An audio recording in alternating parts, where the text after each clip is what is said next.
नमस्कार, स्वागत है एक बार फिर से आपका इको एंड एनर्जी टॉक इस चैनल का नाम है। और आप अक्सर सोचते होंगे कि ज़्यादातर खबरें जो हैं वो इकोलॉजी और इन्वायरमेंट से जुड़ी हुई हैं। एनर्जी से जुड़ी हुई खबरें अब तक जो है काफ़ी कम हमने आपको उसके बारे में बात नहीं हो पाई है, लेकिन आज हम एनर्जी से जुड़ी हुई बात करेंगे और काफ़ी दिलचस्प एक जो नई रिसर्च चल रही है उसके बारे में बात करेंगे। हम सबको मालूम है कि जो साफ ऊर्जा के लिए ज़रूरी है कि हम हर सेक्टर का प्रदूषण कम करें, यानी पावर हाउसेस से निकलने वाला धुआं कम करें, सड़कों पर उठने वाली धूल कम करें, और जो अलग अलग कारखानों से में जो काम चल रहा है और उससे निकलने वाले जो पोल्यूटेंट्स हैं उनको कम करें।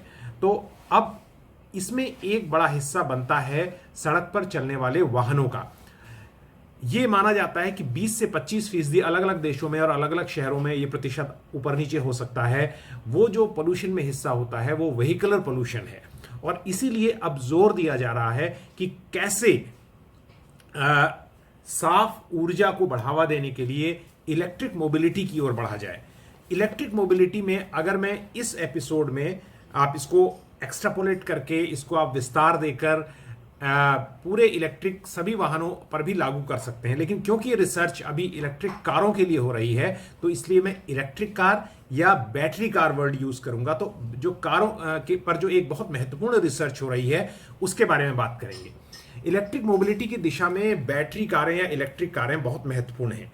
अब तक जो कारें इस्तेमाल होती हैं जो पेट्रोल, डीजल और गैसोलीन से चलती हैं, उन कारों को आईसी इंजन कार कहा जाता है, इंटरनल कंबशन इंजन।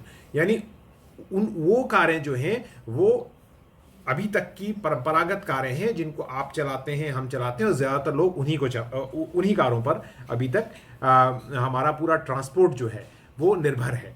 लेकिन अब जो इलेक्ट्रिक कारें आई हैं वो बैटरी से चलेंगी और चार्ज बैटरी से वो कारें चलेंगी। उसके कुछ प्लस माइनस अभी इस स्थिति में है जो हर नए जो प्रयोग पर होते हैं। तो इसमें दिक्कत क्या है कि इलेक्ट्रिक कारों को, आईसी इंजन कारों को हटाना सड़कों से इतना आसान नहीं है, और सारा ट्रांसपोर्ट जो है वो बैटरी कारों पर लाना जो कि साफ ऊर्जा होगी, जिसमें कि धुआं नहीं होगा सड़कों पर, वो करना बड़ा इतना मुश्किल क्यों है। इसमें दो वजह हैं। पहली तो ये कि अगर आप मान लीजिए कि दिल्ली से निकले और आप अजमेर जा रहे हैं, जैसलमेर जा रहे हैं, जोधपुर जा रहे हैं, लंबी दूरी पर जा रहे हैं, और अगर आप आईसी इंजन कार पुरानी पेट्रोल डीजल की चला रहे हैं या जो सीएनजी कार चला रहे हैं, और आपको 10 किलोमीटर चलने के बाद पता चला कि अरे मेरी गाड़ी में तो तेल नहीं है इतना दूर जाने के लिए, तो आप चिंतित नहीं होते हैं। आप कहते हैं कि आगे किसी भी जो फ्यूल स्टेशन में मैं पेट्रोल डीजल भरवा सकता हूं। लेकिन जो बैटरी कारें हैं अभी, क्योंकि ये नया मोड ऑफ ट्रांसपोर्ट है, उसमें दो दिक्कतें हैं। पहली ये कि वो कारें बहुत महंगी हैं। दूसरी जो चीज़ है जो मैं बता रहा था आपको कि उन कारों में फ्यूल में रिफ्यूलिंग जो है उनको रिचार्जिंग जो है वो एक दिक्कत है। तो पहले हम उसकी कीमत वाला पक्ष देखते हैं। कीमत में क्या है कि अगर आप कार खरीदना चाहते हैं और आईसी इंजन कार जो पुरानी कारें हैं, पेट्रोल डीजल कारें हैं जो अभी तक चल रही हैं, वो कारें यहाँ तक कि 2.5 लाख से भी शुरू होती हैं। 3, 3.5 लाख में और 4 लाख में एक अच्छी आईसी इंजन कार आपको परिवार के इस्तेमाल के लिए, 4 लोगों के लिए या रोजमर्रा के इस्तेमाल के लिए बढ़िया कार मिल जाती है जो अगले 10 साल तक आपका साथ देगी, और उसमें नॉर्मल खर्चा आपका होगा।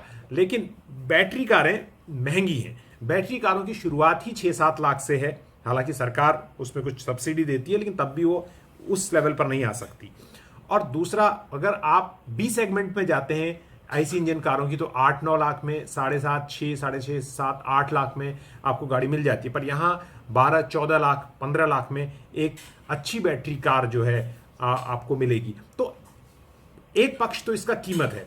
दूसरा पक्ष, और मुझे लगता है जो ज्यादा महत्वपूर्ण पक्ष है, वो है कि कैसे ट्रांसपोर्ट में रिचार्जिंग की जाए। आपको मालूम है कि बैटरी को रिचार्ज करना है, और रिचार्जिंग उसके लिए प्लग चाहिए, रिचार्जिंग स्टेशन चाहिए।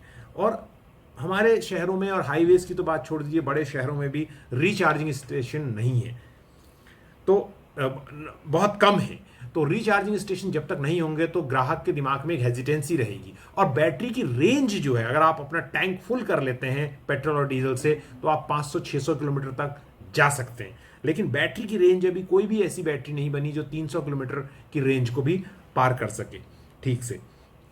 भरोसे के साथ। तो ये समस्याएं जो हैं, मूल समस्याएं हैं बैटरी कारों के साथ, और सारी रिसर्च इसी के पर केंद्रित है कि कैसे इलेक्ट्रिक कार्स को वायबल ऑप्शन बनाने के लिए, उनको इस्तेमाल लायक ऑप्शन बनाने के लिए बैटरी को न केवल हल्का किया जाए, उसका वेट कम किया जाए, उसको कई जगह तो ऐसी रिसर्च भी चल रही है कि battery will be part of the car, and इसका मतलब बैटरी जो कार की बॉडी का हिस्सा ही होगी। तो उससे काफी जो कार की जो बैटरी का जो इस दिशा में काफी बड़ी कामयाबी से माना जाएगा। लेकिन बैटरी की चार्जिंग, उसका रेंज बढ़ाना और चार्जिंग स्टेशंस को बढ़ाना, जैसे अमेरिका में जो कंपनी है टेस्ला, उसने सबसे ज्यादा चार्जिंग स्टेशन बनाए हैं। लेकिन अभी मैं एक रिसर्च पढ़ रहा था और उसका लिंक भी मैं उस स्टोरी का आपको दे दूंगा। उसमें ये कि अमेरिका में उसके बावजूद जो हेजिटेंसी है, और लोगों ने आईसी इंजन कारों से बैटरी कार में गए, यानी इलेक्ट्रिक कार्स में गए, और फिर वापस आ गए, क्योंकि उनकी शिकायत ये है,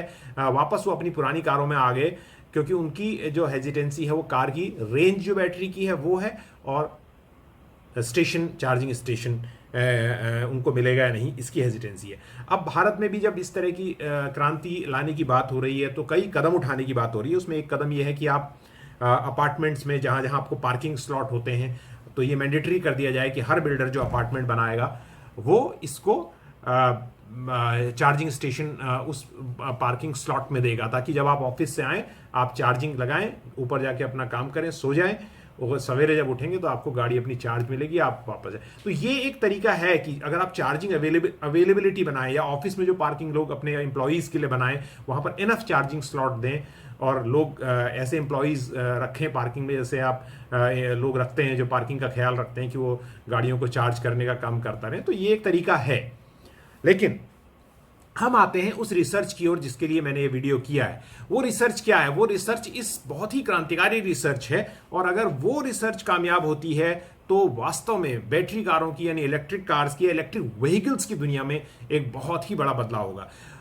इस रिसर्च का मूल उद्देश्य यह है कि चार्जिंग के लिए आप कहीं भी जा रहे हैं, रुक कर 2-3 घंटे बर्बाद करना, उसको रोकना इस रिसर्च का हिस्सा है। ये रिसर्च कहती है कि हम चाहेंगे कि कार जब चल रही है सड़क में तो चलते चलते चार्ज हो, यानी वायरलेस चार्जिंग की दिशा में ये रिसर्च चल रही है। और इस रिसर्च को करने वाले जो हैं नासा के पूर्व वैज्ञानिक हैं, जिनका नाम है खुर्रम अफरीदी। तो खुर्रम अफरीदी और उनकी टीम जो है रिसर्च कर रही है, अमेरिका की कॉर्नेल यूनिवर्सिटी जो है वहां पर ये रिसर्च चल रही है। और इस रिसर्च का ये मकसद है कि कार जब आपकी सड़क पर हो तो एक ऐसी डेडिकेटेड लेन हो जिस पर आप चल रहे हैं, आपकी गाड़ी चल रही है तो आप वो चार्ज होती रहेगी। यानी जिन लोगों को लगता है कि उनकी बैटरी कम है तो वो तुरंत उस लेन में स्विच कर जाएंगे और वो चलते रहेंगे उस लेन में, और चलते चलते उनकी गाड़ी चार्ज होती रहेगी। और जब उन्हें लगेगा कि उनकी गाड़ी चार्ज हो गई है, वो वापस अपनी नॉर्मल लेन पर आ जाएंगे। ये एक बहुत ही अभिनव और बहुत ही क्रांतिकारी आइडिया है। लेकिन ये काम कैसे करता है? तो जो टेक्नोलॉजी इसमें इस्तेमाल होती है उसको कहा जाता है एक्टिव वेरिएबल रिएक्टेंस रेक्टिफायर। सो ये जो टेक्नोलॉजी है प्रोफेसर खुर्रम अफरीदी और उनकी टीम ने विकसित की है, इसका श्रेय उनको जाता है।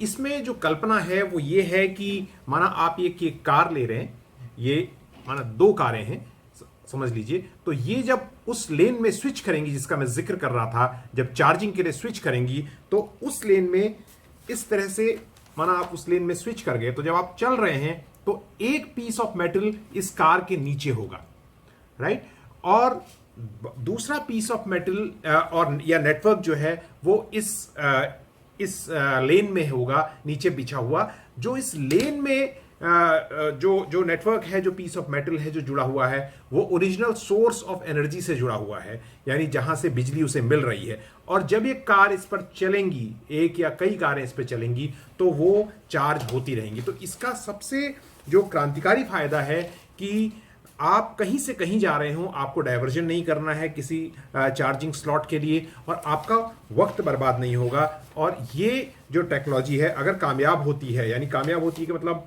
कि ये इस लेवल पर कामयाब होती है कि इसे कॉमर्शियली उतारा जा सके बाजार में, तो ये एक बहुत बड़ी क्रांति होगी क्लीन एनर्जी की दिशा में।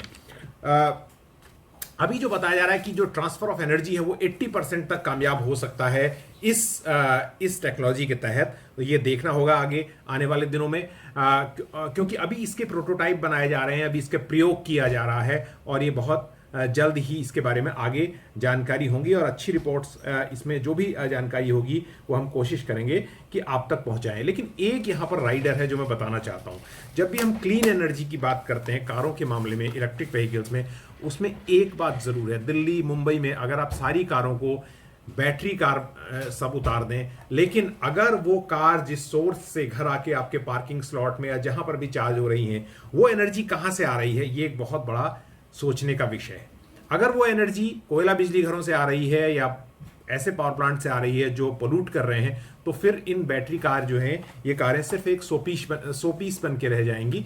तो इसलिए ये ज़रूरी है कि जो सोर्स है वो सोलर हो, विंड हो, इस तरह के सोर्सेज से साफ एनर्जी आ रही हो, ताकि एक्चुअली हम कह सकें कि हमने साफ एनर्जी लाए हैं, और जो सड़कों पर होने वाला प्रदूषण है वो सड़कों पर भी नहीं हो रहा है और वो कहीं और से भी नहीं हो रहा है। ऐसा नहीं कि किसी गांव के इलाके में पावर प्लांट लगा है और वहां के लोग आपकी सुविधा के लिए और आपके दावों के लिए अपनी सेहत से समझौता कर रहे हैं, ऐसा जो है वो नहीं हो सकता। और तीसरी बात जो क्रेडिट की है, ये जो मैंने आपको वीडियो बनाया वो उसके लिए मूल तौर पे मैंने techtimes.com का जो आर्टिकल है, बहुत उन्होंने आसानी के साथ इस चीज़ को लिखा है, जहाँ से हमने समझा है वो आर्टिकल भी हम आपके साथ शेयर कर रहे हैं। और उसको हिंदी में हमने जो संक्षेप में लिखा है कार्बन कॉपी में, जिसको मैं क्यूरेट करता हूँ, उस पर भी हमने हिंदी पाठकों के लिए उसको डाला है। तो दोनों के लिंक ही आपके साथ शेयर कर रहे हैं। जो टेक टाइम्स का आर्टिकल है उसमें आखिर उन्होंने उसमें एक वीडियो भी इम्बेड किया है, जिसमें प्रोफेसर खुर्रम अफरीदी का छोटा सा इंटरव्यू है और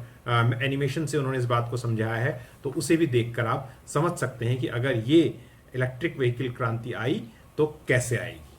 बहुत बहुत शुक्रिया। अगर आपने हमारा channel Eco Energy Talk subscribe नहीं किया है तो प्लीज़ इसे सब्सक्राइब कीजिए, लोगों को बताइए, इस वीडियो को लाइक कीजिए और अपने दोस्तों के साथ शेयर कीजिए। बहुत बहुत शुक्रिया।